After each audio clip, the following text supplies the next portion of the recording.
Hello, everyone. Welcome to this week's episode of Good Night, Everybody. I am your host, as always, Christopher Lawrence, and we're back. We're back to the normal format after a bit of a different show last week.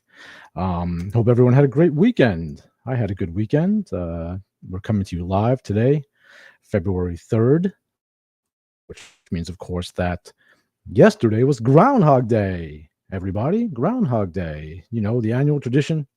Punxsutawney Phil. They pull the little guy out of his house and hold him up. And if he sees his shadow or not, it predicts, Punxsutawney Phil, Groundhog Day. Well, turns out they pulled him out yesterday and he did see his shadow. And you know what that means. 6 more weeks of aid to Ukraine. Anyway, something else happened to me over the weekend. My wife, she's like any lady. She likes her beauty accoutrements. She got a pack of exfoliating mitts. You ever heard of these things? They scrub your old dead skin off there.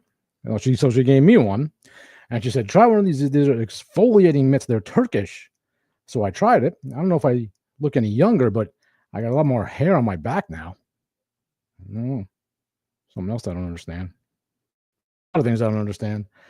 The modern world is just passing me by. I keep hearing about this crypto trading is a big new thing. People trading cryptids. When I was young, it was a big deal if somebody found one Bigfoot. Now they're trading them like crazy. I'll give you 3 Yetis for a Loch Ness monster. I don't get it. It's weird. Trading cryptids. But when I was young, never mind trading the cryptids, you earned money one of the old-fashioned ways. You worked really hard or through crime. Well, I pursued a life of crime, but thankfully it kept outrunning me. So, but anyway, these days the technology, is a big problem. It's everywhere. I saw an ad the other day. It said it was an ad for technology addiction. It said, "Do you suffer from pervasive, crippling, terrible technology addiction? You can't get anything done because you're addicted to this technology? Well, call our helpline, and one of our AI robot counselor bots will be happy to assist you." That's the solution. Well, everybody, we're back to normal format. Let me introduce. You know him. You love him. It's my lovable sidekick, Stephen Garone. Stephen, are you there? Yes, I am here. I enjoyed the monologue, I will say. I like you that. have to say that. No, I don't have to. I mean, I could be honest, but I'm going to say that I like the monologue. Okay. We don't want honesty. No. What are you drinking? I am drinking agua, Okay. liquid ice, H2O. The only thing people can eat on Boring. Exodus 90. I know. Boring. I know. Stephen, why are we blue? Abadie. I don't have an answer to that. I think it's because of all of my screens that I have all over the place, and they're all producing like a blue. Minority Report over here. Yeah, I mean, yeah. Oh, that's even bluer. Why do you have those giant headphones on? Did you always have those? I always do. Yeah, these are my headphones. This is my I don't remember you headset. having those. Are they new? No, I've had these for years. I'm working on getting a new camera. I need a new camera for the show. Look a little more professional. I'm not sure a camera will help. Isn't that right, Slushy? Yes, that's right. Get a new camera for the show. Yeah, I would have gotten the camera a lot faster if you weren't worth jack squat on eBay. Nobody wants me. Oh, squishy. I hear enough of that from Steven. How was your weekend? I mean, I had a long one. I wasn't here last week. Steven, I don't want to. Don't start. I don't want to hear about this. No. I don't care. My wife went to a women's conference. You can't say these things. This is a family show. My wife went to a women's conference. Last week it was 2 weeks ago. You were talking about you want to be in a lady sandwich. I remember because I make note of these things for when we get sued inevitably. And now you want to talk about your long one. I just asked you how your weekend was, but leave out the perverse details. Just tell me. Okay. Family friendly. What did you do? You must have done something. You got a lot of kids. You probably did something. Yeah, we went to this indoor amusement park called Kids Empire. So, it's like a playground, but it's all indoors, so you can let the kids kind of run around. And I only had to really watch the smallest one because it's hard to steal children from there. So it was nice. And then we went to lunch Well, because it's all Why is like it hard? because they've got like gates so Well, that you because can't a just walk. child has never been stolen from an indoor environment. None of my children have been stolen from an indoor environment. So, Where are they usually stolen from? I mean, Because you used to usually have 9.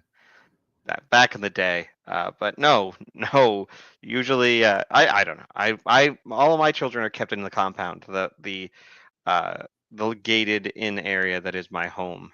We have giant gates that keep cows and Yeah, you're in the children dungeon of that inside. right now. Yeah, a You're in little the bit. dungeon where you Little. sacrifice to Moloch. I don't make any sacrifices to Moloch. Well, you explain the dungeon. I am renovating my garage Show and the people. turning it Show the into people. bedrooms. Show the people your dungeon. Not a dungeon. It's just Well, Okay, it is. I'm renovating. sure. Look at that. Yeah. So there I is tell you, that looks a just like. type. Remember a few months ago. Remember a few months ago, those lovely people, and they're wonderful, and they were crawling up out of the tunnels in New York City. Well, where they I came up out do of, they said recall.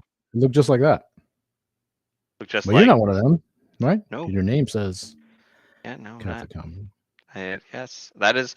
This used to be in my garage, and I've been renovating it for like the last 8 months. I don't understand why was that such a big hullabaloo. Anyway, people look. It's a shortcut to somewhere. It's a tunnel underneath their place. Ooh, so what?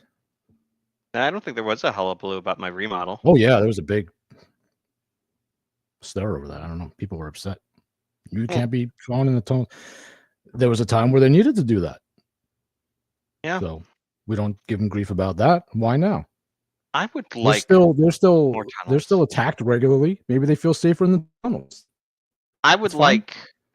like tunnels. I would like to have a tunnel, like a tunnel system to You get got a around dungeon. places. Yeah, but it's all above ground. Everything is above ground. Like Arizona, it's That very, dungeon is above very. ground.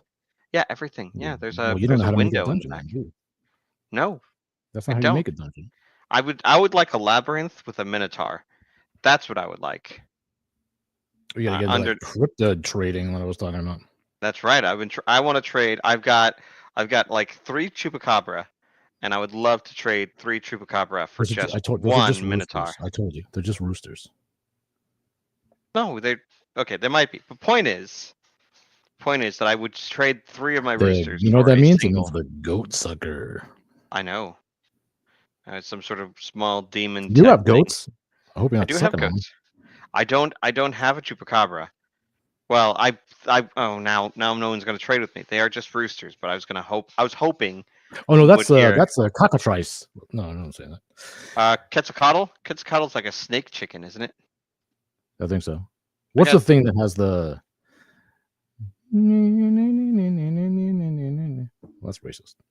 You know what I'm talking about. I don't. I don't know. I don't know. That's not a thing. What else did you do over the weekend? Not much really. Yesterday. So normally my wife and I switch off. What did you do over the weekend, Slushy? I didn't do much. I just stayed on the desk. Well, you're in trouble for being worthless and not making me any money. I'm sorry. I didn't know I wouldn't be worth nothing. Well, go back over there and think about what you did. I need a camera. We'll put you on eBay. $3. Hey, sorry, sir. Well, I'm sorry. I'm looking. Sorry, that's Slushy. Off stage, we've got our guests off stage are putting up a weird. Okay. I know it's a D&D monster. I just can't remember the name of it. But cute, it's like, but he's useless. This is not a D&D monster. No, I'm talking about our guests. You know what this is? Are you familiar with Sonic Drive-Thru? Can you see his tummy? I am familiar with Sonic Drive-Thru. I did not know that this comes from what they call a wacky pack, which is how I refer to your family. But this is what they call the wacky pack. Wacky pack toy. It's like McDonald's has Happy Meal, so you can be happy. You go Sonic, I guess they want you to be wacky. Well, they have their people like go on roller skates and everything, so I get it. How about them Trump, huh? What do you think about that? What, Trump's wacky pack? I don't think. Whoa, Steven. I don't know what you're getting on about. I don't like talking politics, so. You do like talking it? I don't. It's my least favorite. We've never, for a single instance, we have not talked politics on here. I'm happy to keep it that way. Yeah, me too. We did talk about animal husbandry. Yes. Quite a great deal. But not whiffandry. Not whiffandry. Husbandry, yes, but not whiffandry. Well, you're a man, so I know. Be husbandry. I think it's husbandry regardless of your. Just like when the cow tried to marry you and have a conjugal visit. Yeah. I'm not going to talk about that again. People can tune into the previous episodes to get the full. How was the cow? She is fine. We took her, I don't know what you want to call it. The bull. We got rid of the bull. Oh, we call it a bull. What do you want to call it? What do you mean? What do you mean? What would I call it? Like a relationship it's type a bull. Thing. It's not like a boyfriend, relationship. But like Steven, I don't want to hear about you being in a relationship with your bull. The cow's molesting you. Now you're in a relationship with the bull. I'm not in a relationship. What is wrong saying with that I don't know what the dungeon. I could use a. You're talking about your long one. This is Steven, and I'm telling people, and then all week I'm like, oh, it's a family show, and then it's like I forget. I have selective amnesia about you. If there was an FCC that operated on the internet, I would be in cuffs. I'm sorry. The offstage camera is just. They just can't stop. So we're streaming here. We have guests, and they're not on screen yet. Are they still there? Yeah, they're still there, and so. Oh, wow. Okay. Bruce is like getting random toys and putting them in front of the camera. So this is hilarious, but not for the people at home to see. I just get to see this. You're in charge of that, Steven. I know. Press the buttons. You press the buttons. Last week, you left me to press the buttons, and it was a disaster. I can imagine so. I could not get a handle on it. Multitasking is not my strong suit. Unitasking is also not my strong suit. Yeah, I was going to say unitasking. Dual tasking, maybe? So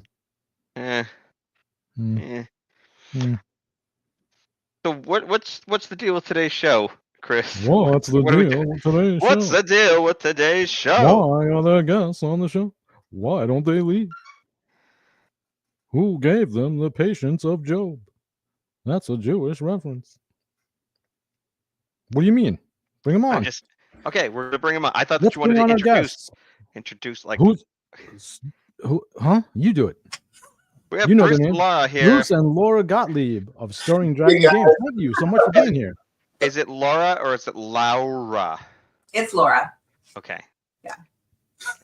I've never met a Laura before, but I thought maybe this was the time. He's obsessed I've been called that before because that's the Spanish. He's obsessed with Lara Croft. It's not Laura. He keeps hoping that he's going to meet a real Laura. Yeah. He's got some kind of fixation since he was a kid. Oh, the Lara Croft. I imagine he's not alone. Yeah, probably. I really like sharp angles, is what it is. So the pointy boobs. But she's been remastered, Steven. She's been remastered. Oh, you know what? The remastered they always end up destroying the game when they remaster. No, it just came out. It's fine. It's good. Okay, is it like just a shot for shot, just remastered version of the original? It's a game. I know, but games have shots, especially Tomb Raider. Lots of shots in Tomb Raider. She dual wields guns. Remember, and then she like dives to the side. It's remastered. Okay. It looks better. Is that all? Is that the only thing they changed? I'm not sure. It's quality of life improvements. Okay. This is gaming lingo. Yeah. No, I understand the gaming terminology. Right. Quality of life. Yeah. I'm such a You didn't respond to me. I sent you that picture. Yeah, I didn't respond because I didn't have an answer. Yeah, I didn't know who that was. Now, Steven, I'm very disappointed that you don't know who this guy is. I know. I don't remember his name. I do know. Chris knows. Beholder? Beholder, of course. It's one of those where I've seen it 1,000 times, but whether or not I've in his dreams, in his sweaty, eyeball infested dreams, he has. Nope. No, I just in the books, the D&D books. No. Yeah. From the original. Yeah. He likes the eyeballs. He likes a lot of things looking at him while he's doing his whatever he does. Yeah. Working generally. Our 4-year-old was really obsessed with the Beholder for a while. Oh boy, there you go. Yeah. So, guys, how is development going? Let's tell people about what you do, about the game, and about the studio. What can you tell us about Stirring Dragon and its inception? I thought this was a comedy show. It is, but there's also an interview portion. We're still looking for funny things Well, to happen on here. Here and there, so it fits.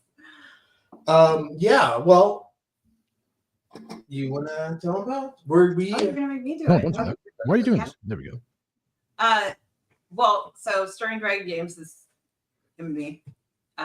Mainly him and me telling him, yes, that's good. No, that's not good enough. And we sort of Bruce worked in the game industry for a long time. Since the 90s. Since the 90s.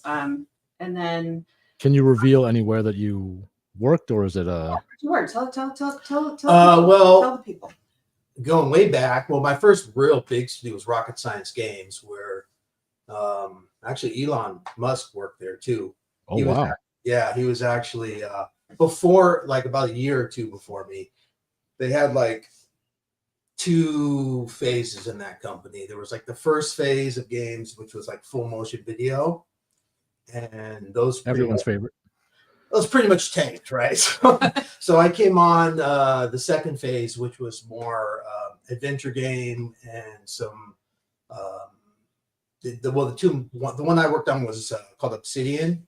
It was a CD-ROM adventure game that was kind of supposed to be the Mist Killer, and it wasn't, but it was awesome. It was fun to work on. A lot of talented people, and then there was another one called Rocket Jockey, which was a really cool. You riding on rockets and shooting out harpoons and tethers and spin around, but unfortunately, those 2 weren't enough to keep that company afloat. So down like many others. But I worked for like Electronic Arts. I worked for Konami. Oh, wow. Radical Entertainment, Definitive Studios. Way back, my first gig was with a company called Tech Magic that was doing kind of Team 17 support for CD-ROMs and stuff. That was like early 90s for me, but yeah. So it wasn't until around 2000, was it 10-ish? I also worked for a company called Page 44 Studios too, actually. I can't remember, but mostly sports games. I worked on sports games. I worked on, for them, I was working on NHL 2001. Oh, okay. I was lead engineer on that one. So that was really cool.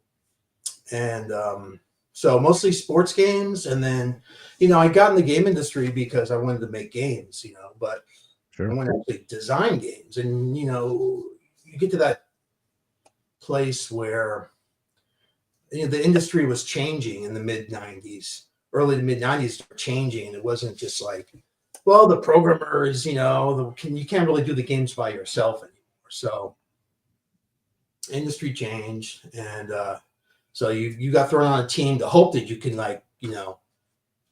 influence the games, but you just kind of got pigeonholed into a specific role, which me was a programming role, and pretty much stayed that way for most of my career until I decided to go indie. And then I finally got my chance to design my own games and work on them instead of just subtly influencing them. What were the big changes? You said the industry changed in the 90s. What were you noticing at that time? I'm assuming it wasn't quite yet the creeping wokeness that we're seeing now, or was it? Well, it was the money people. That's really what it was. It was the money people. In the early 90s and even to maybe the mid 90s, the industry was a lot different. It was more, I would say, more artist driven. And there was a lot of experimental games that were coming out, and we were all building our own game engines. Every game had its own game engine. There was no Unity. There was no off the shelf stuff. Hardware would come out for the PC if you were working on PC games, not like the PlayStation or consoles. And you had to write custom code just for this new hardware that came out, support all these hardwares and, sound cards and everything like that. But really, it was more artist driven instead of commerce driven. Now it's almost purely commerce driven. Even in the indie space, it's like that, which is really disappointing. And most of the indies these days don't remember how it used to be. And even a lot of the indies now I see, and even people that were in the game industry since the 90s, they kind of sold out. They're not even doing what I believe they got into making games. Now it's like about commerce first and artistry second. And that's the problem with the game industry. That's why the decisions made are they're making wrong decisions. They're made off the money people. Like, okay, what's trendy now? What do we have to do? Is it, do we have to get NFTs in our game, or whatever? No, please don't. Remember that? No one's talking about Please that. don't do that. Well, it's really disappointing. All the people I looked up to when I got into the industry, all the game devs that I looked up to, become these purely commerce-driven game designers. That's what changed. And so there's some people in the indie space that still have that kind of artistic, drive, that this is art. I'm going to, not do it for the money alone. Obviously, every indie would like to feed their face, feed the families, but it's not driven purely by decisions like, let's look at the chart and see what features I got to put in to make money, what's popular this week or month or year. And then I have to make sure my game has these features, because that's not art. I mean, imagine if a painter did that, went around and surveyed everybody's art and said, what's popular? This guy said, oh, I'm going to start drawing like this guy. I'm going to start drawing because that's popular. That's not art. It's not creativity anymore. It's just. Are there any big, what we call it, I guess, AAA studios now that you think are still respecting the artfulness of game design, or have they all been completely taken over by? No, even I can name one. Well, okay.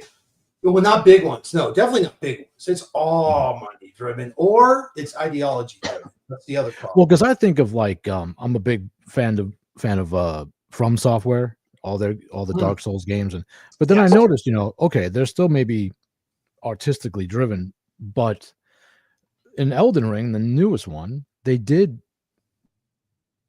and put the body type A, body type B in the damn thing instead of male and female for character creator. Oh, I didn't know that. And you didn't hear a lot about it because From is so beloved. Yeah, that the people that would normally be like Grums would be throwing a fit normally, that guy, but he didn't say anything because everybody loves From Software so much. Yeah, I did. And so I think it is creeping. That kind of stuff is creeping in everywhere. Just like I also love what is it? Our Arcane, the Dishonored games, and Death Loop, and something else. But even they put out a game you had to play as like the black old lady flying around and being an assassin. Like, why? It doesn't make any sense. But so that that kind of stuff creeps in everywhere. So I think that even on the back of like the ones that are autistic, somebody's forcing. Now, is it the money people that are forcing this stuff into the games in your experience? Well, from my experience, it's always going to come from the top. Like, that's the thing about game studios, and a lot of people get mad at indies and the developers, but really it comes from the top. It comes from people that are writing the paychecks, because they set the pace for the culture of the company, and the employees know, they pick up on that really well.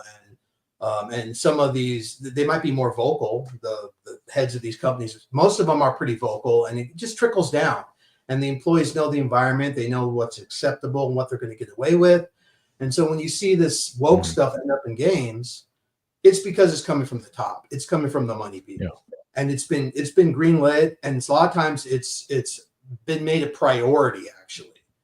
Yeah. Well, I think it's interesting. Everybody's talking about how the U.S. spends money and stuff today, and one of the things that was part of the conversation on Twitter was USAID and all the grants that are going out. And there was a grant for video games that focus on gender issues. So when you think of money in the game industry, you normally would just think of, if it sells well, then we'll make more of it.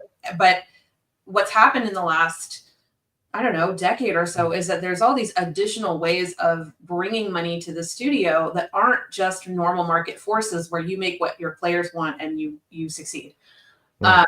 And then you also have the aspect of whoever's running departments in these studios, they tend to hire based along, identity lines. If you're, and so, it only takes like 1 or 2 people within the hiring system to recruit a whole team of people who all have this very, homogenous view of the world, and where anybody different is not welcome at all. And you definitely, if you were different, you wouldn't speak up or try to contribute to the design in any way, because you're going to get canceled, or you're going to get bullied, or you're going to get fired. Well, how much responsibility does the consumer of games have? Because I notice a lot of people who make a lot of allowances. If a game looks fun, they'll buy it anyway, even though there's something might be in there that's antithetical to their whole ethos, their moral stance, their way of life. But they'll say, "Oh, my favorite studio is making it, or it'll be good." And so we end up with like these like dysgenic traits in all of gaming that are continuing to be permeated through the whole thing, because no one's really pushing back. I mean, we hear a lot of screaming on Twitter, but at the end of the day, unless it's like a real extreme case where the game wasn't good anyway, like I can't think what the name of it was, but there was one not long ago that the game was just garbage. It wasn't so much that it didn't sell because of wokeness, but just because it was garbage. But I feel like if even these games that look good, if people would just put their money where their mouth was and stop buying if it has crap in it, wouldn't it make a difference? Or do these companies not? Are they so big? Are they like Disney? They don't care. If you look at both sides, I mean, first I want to say, like, being in games for so long, my perspective is pretty interesting, because back in the days, there wasn't this divided culture where it was like us against them. And in entertainment as a whole, I believe it was like that. In the probably up until the mid 90s, it was okay.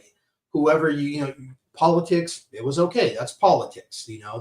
It was almost equally as the same as, your sexual preferences. Just fine. Whatever you do in your house, that's your business. Just don't, try to proselytize my children or something with it. And in the 90s, that started shifting. It started changing. And I worked at these companies, and everyone had different views. Everyone pretty much got along because it was merit driven. We were there. We were excited. We actually believed in what we were doing, and we were passionate. And that's another thing that changed in the industry. People had not this artistic drive, but they had this passion for games. They really liked games. It wasn't just a job for them.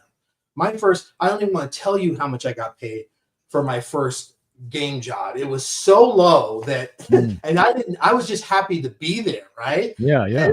And when they came up for the review, the guy was reviewing. I was like, "Oh, whoa, we got to give you a big bump here," because he didn't realize how low I was getting paid after the first year. So that's how it was. And at some point, it became business, big salaries. Just getting in the door. And I think a lot of game devs these days, they look at it like, just a job, and it's about the money, it's about the connections, and it wasn't always like that. And so, was there a game that you were a fan of before you were involved that made you want to get into game development? Like Steven's favorite game is Dungeon Keeper. Okay, yeah, Dungeon Keeper. It is not. Yeah, he's still trying to model it. Yeah, he's trying to live it out in real life. I mean, a lot of people like Dungeon Keeper. I'm not gonna say it's a good or bad game, but it was. My favorite game is Earthbound, by the way. Earthbound. Okay, that's a good choice. And he likes that. He really loves that cow level in Diablo. Yes. I never played Diablo. No, for me it was obviously, our game is an classic 80s RPG. So I grew up in what I would call the golden era of RPGs, which was the latter half of the 80s into the early 90s. And that went from the 8-bit days into the 16-bit really. And during that time, it was kind of RPGs were just, the craft was getting developed, and they were kind of hitting their own. And so I really, obviously, my game, if you look at it, it's inspired by those type of games. Like it looks a little scummy. I won't lie. Yeah, pre-Scum. It's definitely well, I don't know. The Scum that was later. That was like in the maybe late 90s, right? No, that was late 80s, early 90s. Late 80s, I mean, yeah. The Scum engine, I think, on Maniac Mansion, which was the 80s. Okay. too. So Yeah, that's what it is. But Yeah. it's like a Loom. And Loom is my favorite of those. I'm looking at your website because as Chris will tell you, I don't do research until somebody starts talking, and then No, I he do never it prepares. professionally. He thinks this is the time to do this. Yeah, I'm looking through it. Like, he's lazy like everybody else on the podcast. Yeah, he's the worst. I like really it. lazy. I'm looking here. It looks kind of Yeah, cool. it's 8-bit. It's like authentic 8-bit, 16 colors, 320 by 200. It's the glory days of Well, you know what? I need to. This is tangentially connected, but I need to ask you this because of your perspective and because you've made clear that you're a D&D fan and RPG fan. So so I love the first two Baldur's Gate games, right? These are fairly old school RPGs, kind of masterpieces. But this new one, I won't play it. I want to play it so bad, but it harkens back to what I was talking about. Apparently, it's like super gay. So I'm like, I feel like I shouldn't reward that. I know. Have you played that?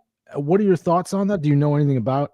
Even if you haven't played it, are you familiar with what they've injected into there, and what would your stance be on something like that? Me or her? Well, either one, both of you, either one. So I'm one of those rare game designers that don't play modern games. Okay. Yeah. So, and it's I know why. For me, it's not that I don't want to play games, but I make games, and I know exactly what I'm making. So I think a lot of game designers play games because they don't know what they want to make, and they're kind of going out there and seeing what they can copy. Yeah. And I don't want that in my game. I already have an idea of what I want to make, and it's based on, of course, my experience playing games before, right? And obviously the type of game I'm making. I played a lot of those in the 80s and 90s. So you get to that point where you don't keep, learning about your craft, and you start doing it. And so, to be honest, I don't play a lot of games, but I'm aware of what you're talking about, and I've seen videos. I watch it. It's just pandering to a woke ideology. I don't care. Yeah. Somebody that worked at that company put that in there, and it was purposeful. It was. It took probably a lot of money to put that in. Probably $100,000, $200,000 to make that in people time and animations and whatever. I mean, it costs money to do that. And if you're running a business, like, we don't have that money just to put stuff in there unless it really is going to impact the game and it makes a purpose. So I don't know. When you put the game, it's hundreds of thousands of dollars of people time and man hours that go into putting that content in the game. So it's not just whoopsie. It was just a little thing. It's like, no, this is like pervasive. There's even a scene with like your character on a bear, like.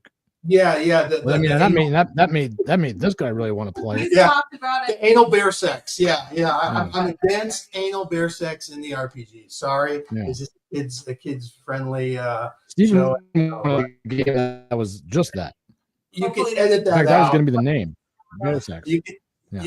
But that's what it is, and it's not cool. It's not needed, and some people think maybe they're doing it. Stephen will bleep that out. Stephen will bleep it out.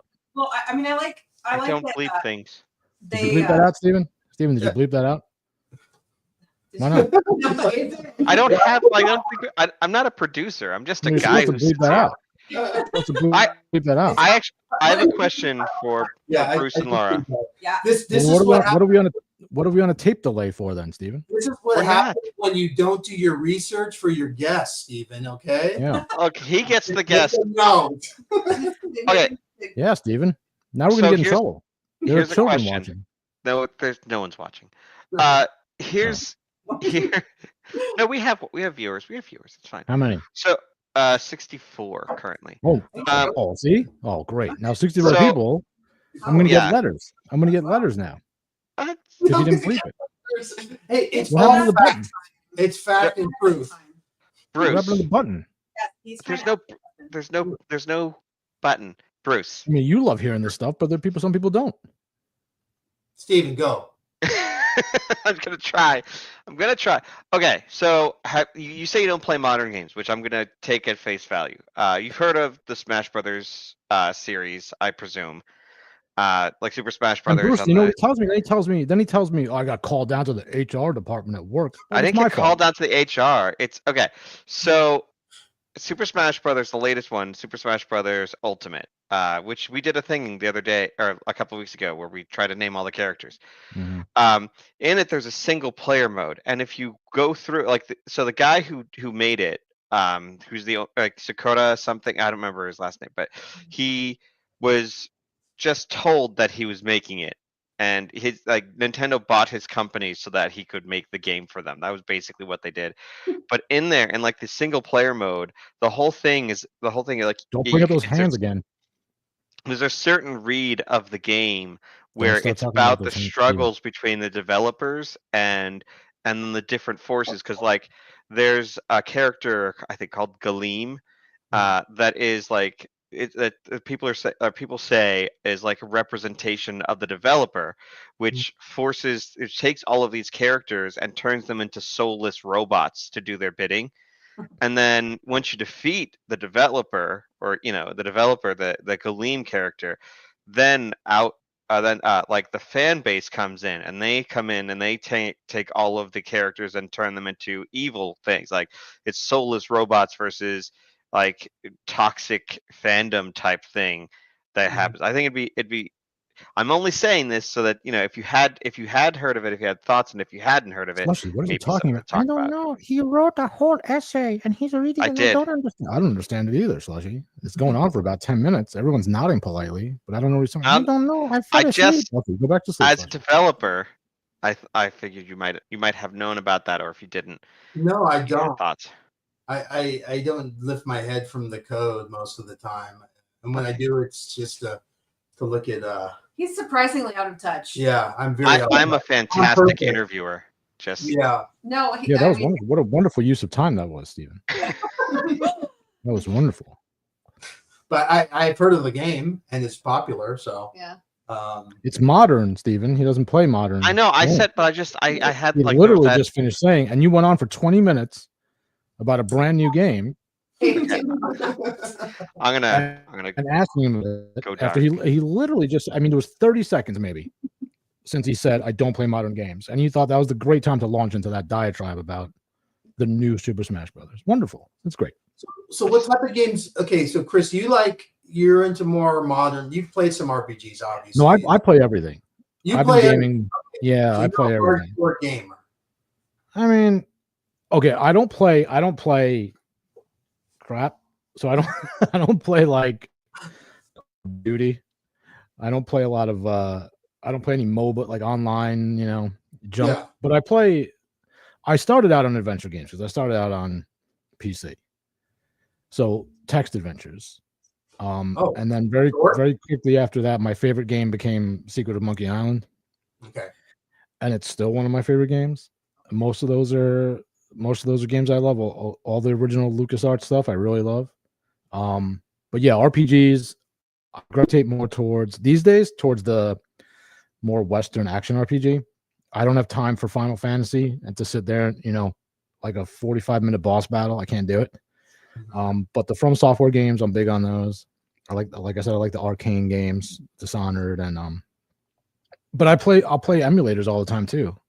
Nintendo and Super Nintendo and Genesis and Game Boy and all that stuff. And I'll still play if somebody makes a good adventure game, like a PC adventure game. I like that a lot too. Yeah, I play pretty much everything when I have time. Pretty much anything.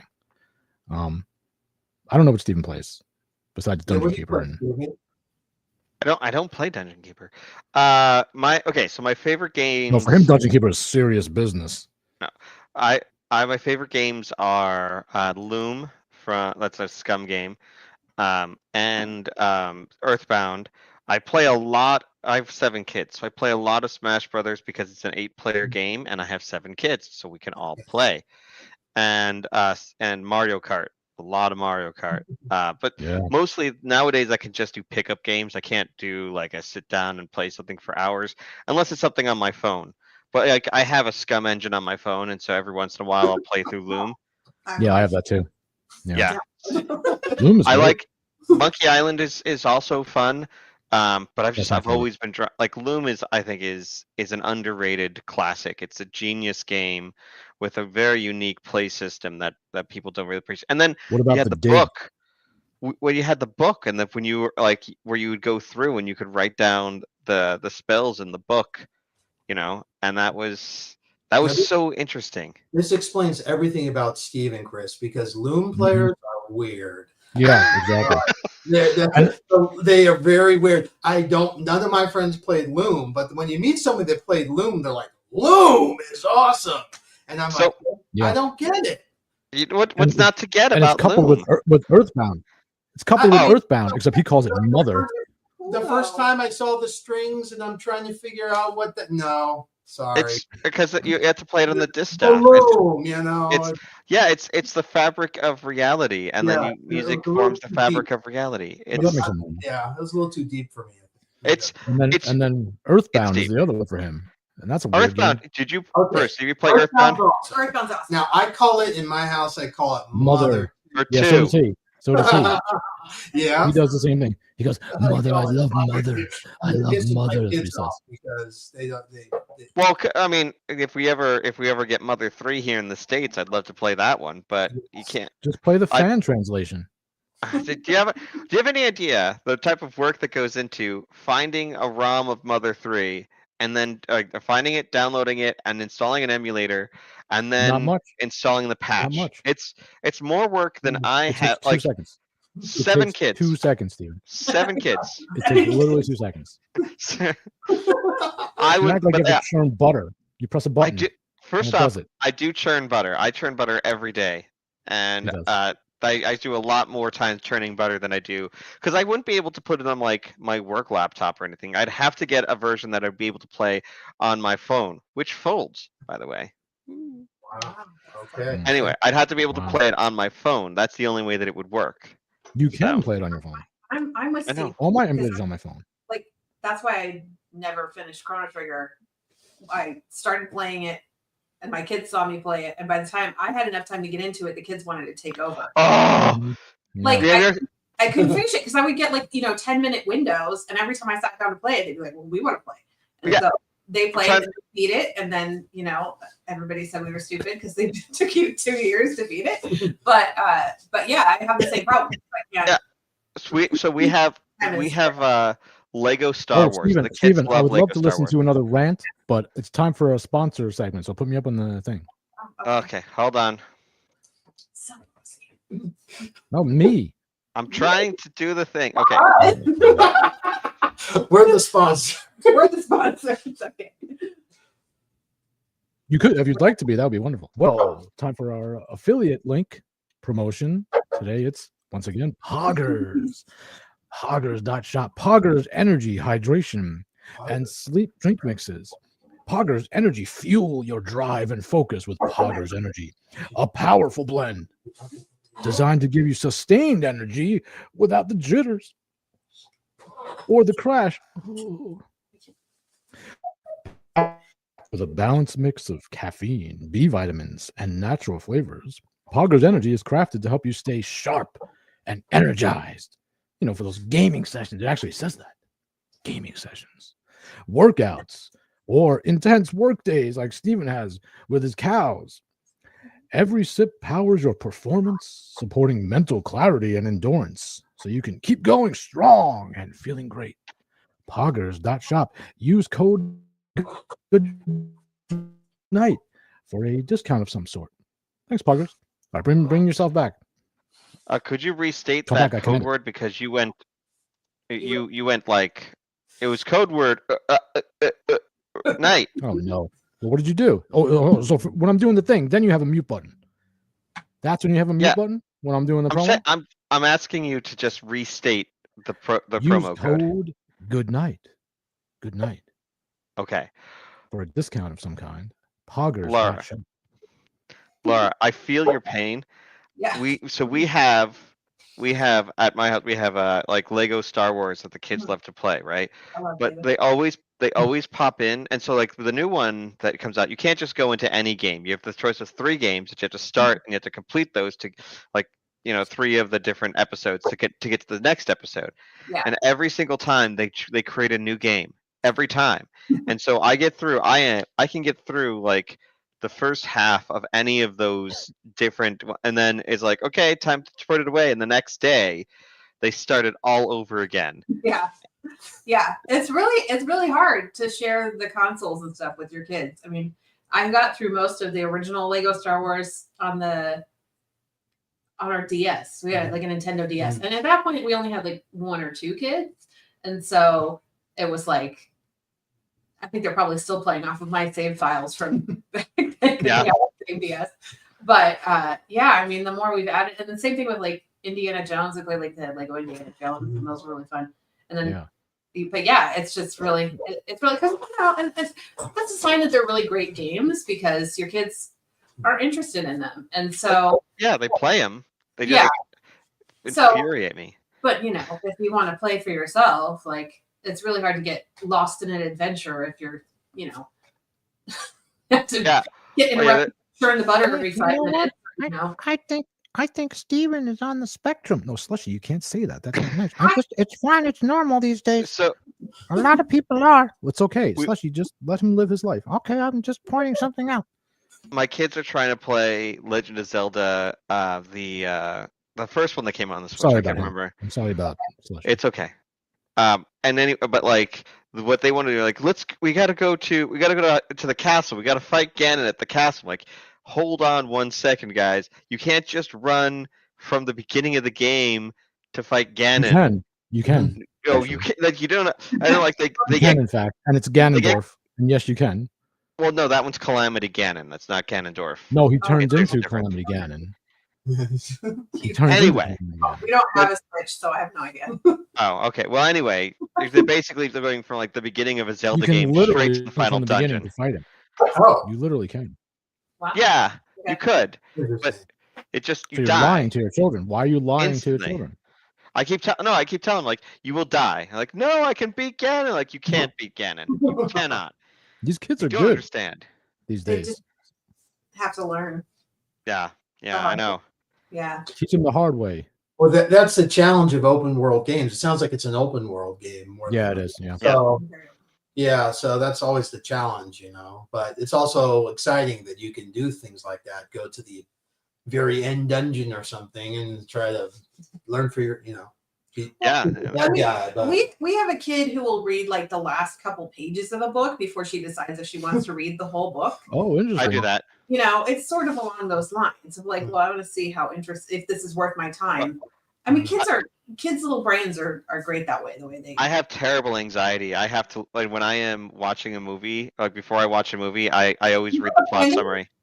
I do too. I can't because there's that moment where you're like, I know it's going to work out, but I need to know exactly. That's a symptom of being on the spectrum. Yeah. I am right. Maybe you were. I don't care. There's enough stress in the world. If you're watching like a scary movie, I don't want to watch a scary. I like watching movies, but I watch movies that I know that I can tell in the first 10 minutes exactly what's going to happen, and I'm fine with it. And if I can't, I look it up. I only look it up if it's like if there's a child in danger or if like then because I'm not interested. If something really bad happens, I won't watch movies like that. So. I only watch movies from the 40s.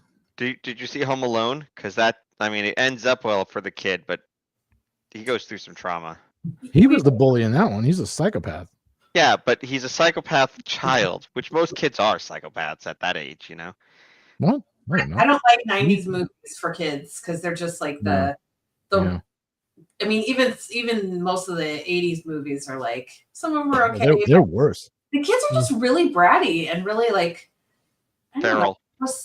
I was watching some of the Peanuts from the 70s, because I spent my early childhood in the 70s. We watched those, and going back and watch some of those 70 movies, even like those early 80s and even later 70 movies and cartoons. The kids were built different back then. I'm telling you, man. It's like, yeah, it's weird. And I didn't remember them until I watched them. Like, whoa, it's like a big culture shift you see in the cartoons from back then, and how the kids acted and treated each other, and it's interesting. So I mean, in the 90s, kids just wandered off for hours at a time and like disappeared, sometimes hours, sometimes days. They'd go on adventures, they'd goonie it up, and they'd be like, hold on, we can't do that. Like nowadays, we have to have trackers on them. The 80s and 90s really kicked off that. That's more 80s, like the 70s and 80s, like the latchkey. I was a latchkey kid. I don't even remember having parents really.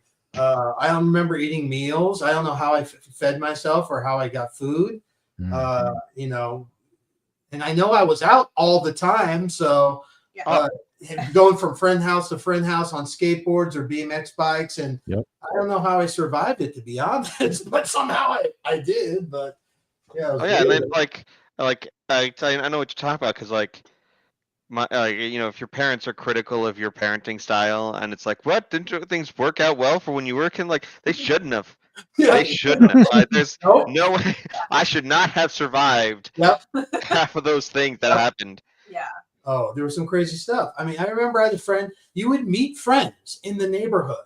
Never met their parents, but you would just randomly meet friends, and you became friends. This is my friend. You know, you bring him home or whatever. He's my friend now. I just, you know, he lives 3 blocks down to the, you know, and 2 over to the right. It's like, and you're friends with this person for, I don't know, a couple months, maybe half a year, and then you meet another friend, and it was crazy. And then we would spend time just exploring everything, you know, the whole neighborhood, finding abandoned houses, going into abandoned houses, looking around. I mean, what? I mean, I wouldn't do that as an adult now. Like, as an adult, I wouldn't be like, if I saw an empty house now, I'd be like, I'm not going to go in there. That's not. No, I used to do it. I used to do it and take pictures. In fact, I interviewed a guy that's what he does. He goes into abandoned places, like not always legally, and he takes pictures now. And he's a teacher. Like, his normal job is he's a teacher. But when he's not teaching, he goes into, like, he's an amazing photographer. He takes some great pictures, but that's what he does as an adult, is just going to abandoned places. Forget his name, but he was good. He was good. He was on the show a few weeks before Steven was part of the show a couple months ago. Yeah, I think we should probably talk about your game before Steven has to go milk his cow, which is not a euphemism. We've got 7 minutes until he's got to milk his cow. Okay, 7 minutes to cow milking. I don't know why he has the only cow that doesn't get milked in the morning, but it does. She does get milked in the morning and the evening. Yeah. 2 times a day, bud. 2 times. 4 gallons. I thought farmers just got up early and milked in the morning and then went to sleep. Twice a day. Yeah, twice a day. Yeah. Do you have a cow, Steven? I do. I have a cow. Okay. Is it a dairy cow? Yes, it's a Jersey. Okay. He's milking the cow. I'm just making sure. If it's not, I don't know what he's doing. He might be milking the wrong thing. Well, no. So my neighbor, he has meat cows, and he was telling me the other day, he's like, she's not giving me any milk. I'm like, yeah, she's a meat cow. She's done. She can give milk, but just not a lot. Yeah. And I have a dairy cow. I get 4 gallons a day. So that's amazing. Wow, very cool. He drinks raw milk, butter made with raw milk. Very good. And then did your friend say, she's not giving me any meat? No, he's going to get meat out of those cows. They are huge. But I don't think he has the facilities to take care of them, because they're like, he has 4 cows now that are just wandering around his yard. And like, my thoughts are he should probably eat one of those. But no, they're just wandering around now, and they're just eating all of his food. Can you do a trade? Like milk for meat? I don't know, I'm sure. I mean, yeah, whenever he slaughters a goat, he gives us some of his goat meat. Now you've offended our vegan viewers. We have a large vegan audience. Oh, well, in which case I should say veganism is akin to Satanism. God gave us meat. No, you can't say that. You can't say that. I can say that. That's interesting from you, living in the dungeon, talking about Satanism. I will say I'll bleep that. Cows and goats. I'll bleep that out later. Oh, now you can bleep? Oh, now you can bleep. But you couldn't I'm going to say I can. No, not, no, it's how it works. Oh, we Your forgot game. Our game? Okay, so our game is called Unknown Realm, and it's an 8-bit role-playing game, open world, turn-based, exploration. What else? Yeah, focused. It's pretty much 8-bit Elden Ring. And we were here first. Yeah, that's not forward, actually. Okay. Yeah. Yeah. I mean, you have my attention. Except it's not real time, it's turn-based, but it feels kind of real time. I think Steven's kids might like it. Yeah. It's probably, if they like things like Earthbound or some of those RPGs or Chrono Trigger or something, it's not a JRPG, it's a Western one. So, but the thing about those games like Mother 2 and such, there's a lot of exploration in that game, and that's what our kids like. And Unknown Realm has a lot of exploration. So my formula was flipping a lot of these RPGs that I grew up on, it was like 80% combat and 20% exploration, maybe. And I just kind of flipped that script because I really liked the exploration. I didn't like the combat so much. I didn't want to spend 45 minutes in the combats, right? And as you get older, you don't want to spend all that time doing it. You want to kind of explore and use your imagination. And so I flipped that. And that's kind of what the focus is. It's more exploration driven. And the combat's pretty quick. It's also keyboard, not mouse, not controller. So it has a text interface. So you type in commands, which makes you feel like more in the game. It's a lot of fun. The kids love it because they can it's like an additional form of exploration. It's just exploring through the text and seeing what they can do. And it looks a little bit like it reminds me visually a little bit of something like Dwarf Fortress. Which are they gonna have to change the name of that? Because Steven kept going on about dwarfs a couple of weeks ago, and we got in trouble. Oh, really? You're not supposed to say dwarf anymore. Well, the guy who made Dwarf Fortress people backed our Kickstarter. So yeah, we have a lot of RPG, famous RPG. What are they're gonna have to now? Did he say they're gonna have to change it to Little People Fortress or something like that? Because you're not supposed to say dwarf. I think we're okay. Yeah. I don't have dwarfs. I don't have dwarfs. There's no dwarfs. Not in Unknown Realm. There's no dwarfs. No, there's no elf. Yeah, the little people. Well, elf is okay, I think, but that's supposed to say dwarf. We can be mean to tall people. No, are you serious about that? Is that? We did not. Yeah, you're not supposed to say anything. Apparently, because a couple weeks ago, Steven was saying. Steven was telling me stories about these dwarf. He kept saying dwarf. This is what the dwarf did this and the dwarf did that, and then we got in trouble because you're not supposed to say. What did you get in trouble with? You're joking. Yeah, no, we did. People have to know when you're joking. They told us you can't say dwarf. Like you can't say dwarf. And his boss said that. This is the first time hearing of this. His boss dragged him into the HR. In trouble from? No, that was my dad. I was worried I might have to talk to HR, which is I wasn't actually dragged in. My boss doesn't want. No, you definitely can't say that. You definitely can't say that. Ninja Fortress. You know what else I found out? I found out you can't say Eskimo because Steven was talking about something called an Eskimo party. I don't know, but you can't say they like Inuit. So you can't say that anymore. Intuit? That's a finance company. I like to say that. Inuit. Okay. So we're trying to because it's hard with this guy. With this guy, it's hard. It's really difficult. He was. I don't want to bring it up. He gets us in trouble, and then he blames me. Totally me. Well, Tell him what you told me about Steven before we go, just so they know I'm not crazy. Tell him what you told me about the two hands from the Smash Brothers. One is called Master Hand, the other is called Crazy Hand. He told me their names were. He said he showed me these two gloves, right? In Smash Brothers, and he said this was called the Master's Hand, and he lives on the plantation. This is what he tells me. No, and then he showed me another white. He showed me another one. Then he shows me this other white hand, right? It's all kind of gnawed looking, and he said this is his enemy. It's called Pimp Slap. Nope. This is what he tells me on the show. Not, and then he blames me. It becomes my fault somehow. He's like, my boss was mad. I'm like, what do you want me to do? I don't put words in your mouth. You're saying these things. And that's just the tip of the iceberg. But yeah, we got in trouble because he was going on about dwarves for like 20 minutes. Did not do that. Did not. It's on video, Steven. I mean, Like anyone's gonna watch it to confirm or deny it. Like it's only when it gets brought up in we like get dragged into court, we will. yeah, when we get dragged into court, then the jury's gonna have to watch it and they'll be like, you know what? Acquit them. Just let's get out of here. I'm Like done a here. Now Little dwarfs are Lilliputian like society. a fantasy race, so I don't know You how. can't say that. You can't say it. They're fantasy. No, It's but they don't like it. fantasy. They don't like it though. It's 2025. we You don't can do say that. you can say Munchkin. You can say Munchkin. I You just just- started calling them. I Can you didn't say? know what to say. Can you say Hobbit? You can say Hobbit, but you know, I just started calling them Websters because when I was young, there was this show Webster, and it had a little Webster on it. Oh man. Yeah, so I just said, "Well, just call them Websters." So now, whenever he brings it up, I just say, "Okay, this is what this is what the little Webster did this and the little Webster did that."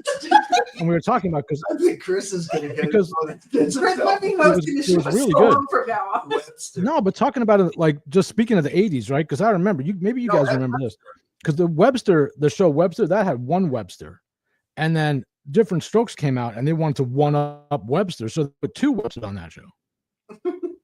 Right? Am I remembering right? Did Webster come out? I thought Different Strokes was before I Webster. think Webster was first, and then Webster the was first, executives. I think so, and then the executives were like, "Well, we're going to put out a show. We'll have two Websters, Oh, okay. and we'll give them to a white guy." Gary Coleman. Yeah, but I'm surprised because even in the '80s, like selling little Websters to white families, it doesn't seem right. But there were two shows about it on network television. And then there's Fresh Prince. Different Strokes Third came one, right? first. That was Different the- Strokes was 1978. Oh, Different Strokes came first. Oh, yeah, interesting. Webster was 1983. Okay, Right. I was right. Okay. this is why I have my crack research team. Yeah, see, because by the time Webster came around, I was like, no, he's trying to be a copycat. You get out of here, Webster. Oh, You know, well, they made him Coleman, littler than the other one. original. No, there were two Websters on the other show. There were two Websters, and then there was a white girl that he got to like babysit them. The- She ended up you- doing drugs.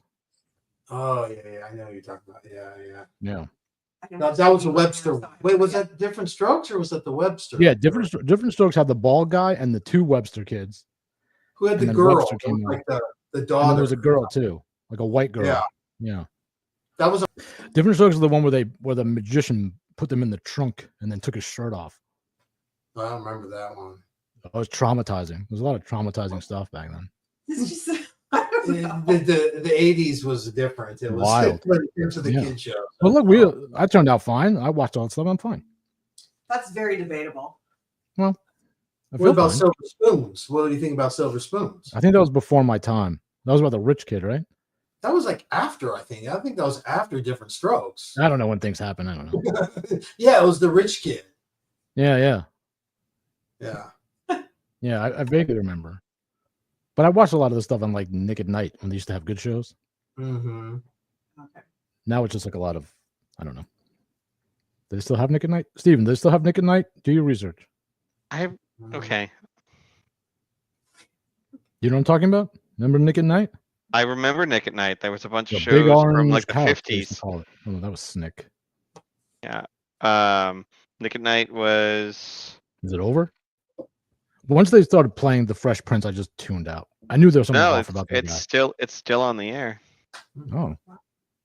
But now they're probably Um, showing like That's So Raven or something stupid like that. All right. The Do they Well- show like old shows on the? Yeah. Yeah, they used to. They used to show like the good old shows. that on was there. that was the thing. We would watch Leave It to Beaver. Yeah. Okay. Which Now is we'd good. have to That's watch good. Leave It to Beaver Mm. because Oh, it's shifted. Steven. Okay, so Poor on Nick Beaver. at Night they He's- have they have The Big Bang Theory and Friends Oh, see, it's all gone to trash now. See. Oh wow. and Modern Family. The Big Bang Oh, Theory no. ended like Oh, 4 yeah. years ago or something like that, and that's I don't now know, I on don't know there. which one of those is gayer. Wait. Okay, I get Friends is old, but Modern Family's not even old enough to be. I don't know. I didn't watch it. Yeah, but it's like it has an outsourced is that a classic show? ratio, so they promote it. Wow. Modern Family ended Maybe in in the- 2020. Not really classic. Because I'm trying to think of like if you were watching Nick at Sorry, Night just- in the 90s. You were watching the 50s, movies from the 50s. Yeah, Mm. Dragnet. It used to be Dragnet when I was watching it. I remember watching Leave It to Beaver on that, and what was it like? And then they had Happy Dragnet. Days, I think, on it. Yeah, Happy Days. Yeah, they used to show Happy Days. Okay, yeah.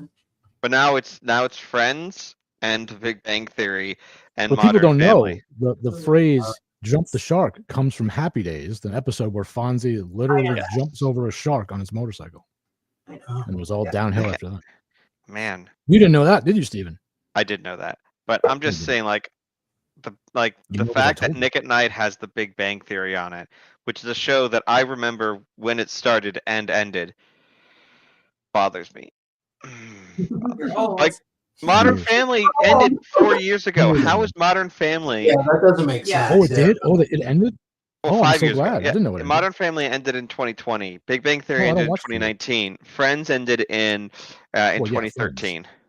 Friends ended a long time ago. They kept Friends on until 20. No, I was just saying who was paying attention. Wow. Okay. I never. It was 2004. Okay, I was like, "There's no way that show ran that long." But then they had Joey, the spinoff show, Joey. No, they did. Really? Yeah. I think it only lasted like half a season, but it existed. And now Matthew Perry stars in the new Ghostbusters. Oh no, you can't say that. I You can can't say that. He died. He's going to sue us. No, that's terrible. That's terrible. Wait, what's the new Ghostbusters? Matthew Perry. Don't encourage him. Perry, because he died. So now he's in the new Ghostbusters. So insensitive. It's insensitive. This is so insensitive. See what he does? You see what he does? You see? Now we're gonna get letters from. Yeah, you're gonna get letters. You can get letters. You're gonna get letters, and then tomorrow he's gonna tell me, "Oh, the lady at my job was related to Matthew Perry. She was crying. I got a ticket." Don't nobody made you say this. Yeah, it was you. You made me. I did not make you. Don't blame any of this on me. It's all the show. Don't blame any of this on me. You had another sponsor or something like that you wanted to. It's too late now. Okay. It's too late now. Okay. You went on a 20-minute rant about little people and Smash Brothers. Yeah, I did. So I went on a 20-minute rant about. Isn't the cow calling? He's gonna get mad at me because the cow. He's like the cow's backed up. Yeah. I don't want to know what that means because the very first thing he told me on the show was he was molested by his cow. So now when he tells me the cow's backed up, I don't know what the cow tried to mount me. I saw a clip of that episode and I asked Laura, "What the heck are we going on?" They're talking about cows okay, so cows. I'm like, "Are you sure you didn't?" No, I don't want to hear it again, Steven. It's just cows do that. I mean, what's going on here? Cows do that. We're going to talk about this. Cows do not do that. Steven, how many times I have to explain biology to you? That's the bull's job. Cows do not do that. I'm just saying that your cow does that. It happened. No, stop. It does. Unfortunately, I have a friend who has unsuccessful. Tell them. I tell him it wouldn't be so bad. It happened. See, going. Thank you. Laura's like, it happens. Well, you found a kindred spirit, I guess. Thank you. Cows will be hosting the show next week. No, I have a friend. She had a cow that died because the other cow. I don't know. Yeah. Oh no. Oh. Yeah. Very grim. Very grim. Oh. Yeah. All right. Well, Steven's got to go milk that cow. Milk, so yeah. I do. I have a cow to milk. I really appreciate you guys being out here. The St. Philip Dairy Festival is our. Oh, wait. Let's introduce your little thing, and well, not your little thing. Let's introduce your. I don't want to ever introduce your little thing, but let's introduce what you're going to promote and put yourself right on the screen there, so you can do it the right way. Steven, go ahead with your promotion for your festival. The St. Philip Neri Festival is our annual Catholic comedy festival devoted to humor and joy. We have priest games. Well, you didn't ask we have religious. Your favorite question. What? This is the first guest you didn't ask your favorite question. I forget what my favorite question was. It's been 2 weeks. Oh, are you Catholic? He asked everybody. Yeah. I told him it's illegal to ask that. You can't ask about religion. It's not illegal. I ask everyone if they're Catholic. Yeah, and we're getting in trouble. We're gonna get in trouble. That's protected information. You can't do that. It doesn't matter. I went to all Catholic schools growing up. Stop asking me. Schools and okay, are you happy, Steven? Are you happy? That's not what he didn't answer the question. He said he went to Catholic schools. That does, from what I know of Twitter interactions, that's usually followed by something horribly heretical. Like, I went to Catholic school my whole life, and worst thing you could possibly say. So go on. Really? Well, Yeah. It's kind of a meme. Steven, you can't antagonize our guests. What are you talking about? Of course I can. I'm in control. You're asking for you have to first you have to define what Catholic means to you then. Don't encourage him. Goes to the Catholic Church. I don't know. I'm just saying, like, if you say that you went to Catholic school for your whole life, that doesn't necessarily mean you are currently Catholic. That just means you went to Catholic school. Yeah. What does Catholic mean to you? Someone who is part of the Catholic Church, goes to Mass, considers themselves to be part of the Catholic Church, is subservient to the dogma and practices of the Church and the pontiff. I would presume. I don't know. He's asking what it means, and I'm having a difficult time answering that question. No, well, go ahead now. I'm just gonna sit here. Which type of Catholic? I'm Roman Catholic. Okay. I am a as one would say, a traditionalist Catholic. Okay. Because there's multiple kinds of Catholics these days. There's Catholic Big C and Catholic Small C. There's Eastern. Well, there's Eastern Rite Catholics and there's Western Rite Catholics. So on the Eastern Rite, you have a number of different ones that you have the Ukrainians and the Russian Catholics. I think there's a Russian Catholic, but there's a bunch of different Catholic churches. But there's Eastern and Western is the biggest kind of division that you have, and then you also have small. But yeah, so Big C, Catholic Church. Mm-hmm. Yes or no? I think you said no. I think. Do you consider somebody once a Catholic always a Catholic? Yes, generally, and in an official capacity. Okay. What does that mean? And it's like you can't renounce your faith officially. You will always be a Catholic. If you renounce it, you're not actually, like, you can't unbaptize yourself. Once you're baptized, you're always baptized. Like, that's just is. Like, you could be. Why is it? We're now having an ontological discussion about. I know this is crazy because the like way more than politics. I mean, for someone who doesn't like to discuss politics. I just want to. Look, it's a simple question: is whether or not it's not. It's not simple. It's not. I figured it would be. I don't know if you could tell. I am Catholic. Oh, yeah, I know. But are you a Marian? Do you go Marianist? Are you Catholic or Marianist? I know Marianist is an Eastern Rite, and that's what the Catholic linguist is. He's a Marianist. Okay. Nobody knows who that is. Marianist or Jesuit Catholic? No. No, I would, if you were going to put me into that, I'd be FSSP, fraternity, the Fraternity of Saint. If he was Jesuit, I wouldn't let him on the show. Yeah. The FSSP is so not quite. What are you trying to find out, Steve? I don't know. I'm trying to answer his question so that he would answer mine. I was baptized a Catholic. I was an altar boy. I got lots of Catholic stories. Sure. I would not consider myself apostate, if that's what you're asking. Is that what you're asking, Stephen? I'm just asking where you hang your hat on Sundays. That's all. Where we hang, we do not go to Mass on Sundays. Okay. Anyway, there you go. Back to my thing.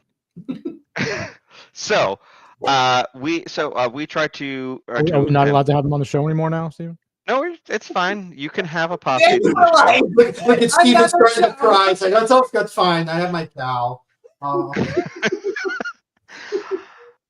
We try to promote humor and joy in the world at the St. Philip Neri Festival, which is going to be on February 15th. More information at catholiccomedy.com/festival.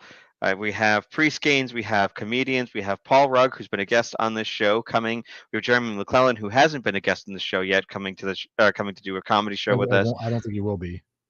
We will find out. I'll ask him when he shows up. He'll probably say, "Who are you?" and "Get out. Where's my check?" Good guy though, like him. And if you are interested in the Phoenix area and would like to come to the festival, go to catholiccomedy.com/festival. If you are not in the Phoenix area and would still like to support us, we do offer a There in Spirit ticket where you can basically make a donation to help us cover the costs. Anything that we make above actual cost will be donated to charity. CatholicComedy.com/festival. Thank you. That's my piece. All links for Stephen's Festival, as well as our sponsors, will be in the description of this episode, as well as on the show page in general. Okay, Stephen. Anything else? And Havoc. I know you are. You're good. How do you know? And okay, I know that you at some What kind point of Catholic am I? were. What kind of Catholic am I, Stephen? I don't know. What kind of Poorly Catholic am I? catechized. Oh, you want to have a debate? No, I don't. I really don't. I've got a cow to milk and a wife who's going to be mad if I don't get off this podcast. So, thank you all very much. I will debate you on theology. You, though. Just you. Not guests. Yes. Sweet. Any day Next of the time. week. Next time we don't have a guest, Anytime. we'll We do, should do that. a theology debate. You're prepared to look foolish. I am always prepared to look foolish. All right. This is the time where we freeze. Prima facie characteristic. I'm just kidding. Thank you, Stephen, for being a